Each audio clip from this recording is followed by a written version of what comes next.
आता सत्ता चालवण्याचे लायकीचे राहिलेले नाही, ही भूमिका आमचे नेते राहुल गांधींनी मांडलेली आहे. त्याचं आम्ही सगळेजण समर्थन करतो आहे.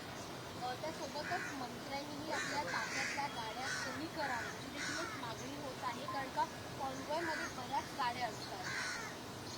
आपल्याला लक्षात असेल की एका दिवसात 3 सभा प्रधानमंत्र्यांनी केल्या. आता त्यांच्या सिक्युरिटीचा इश्यू आहे, त्याला आपल्याला बोलता येणार नाही.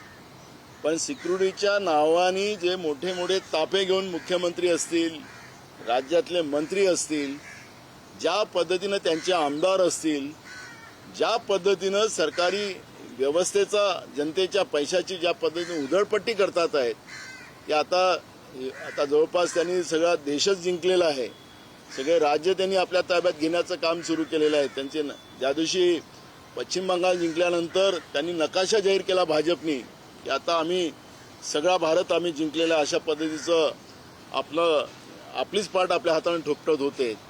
पण आता त्यांचे सगळ्या राज्यातले मंत्री, मुख्यमंत्री आणि स्वतः केंद्रातले मंत्री हे कसे वागतात याच्यावर देशाच्या जनतेचं लक्ष राहणार आहे. पण याच्यामध्ये मी एक कोट करेल की मधु दंडवते जेव्हा देशामध्ये ते मंत्री होते, मधु दंडवते, त्यावेळेस अशी परिस्थिती निर्माण झाली तर त्यांनी आपल्यापासून सुरुवात केलेली होती, आपल्या व्यवस्थेपासून सुरुवात केलेली होती. पंडित नेहरूजींनी याची सुरुवात केलेली होती. आणि त्याच्याही पलीकडे आपण पाहिलं लालबहादूर शास्त्रींनी सुद्धा जेव्हा देशात अन्नधान्याचा तुटवडा होता त्यावेळेस आपल्यापासून उपास सुरू केला आणि अशा पद्धतीचं मार्गदर्शक व्यवस्था या देशामध्ये निर्माण केलेली होती. ती बीजेपी करेल असा कोणाचाही विश्वास त्याच्यावर नाही.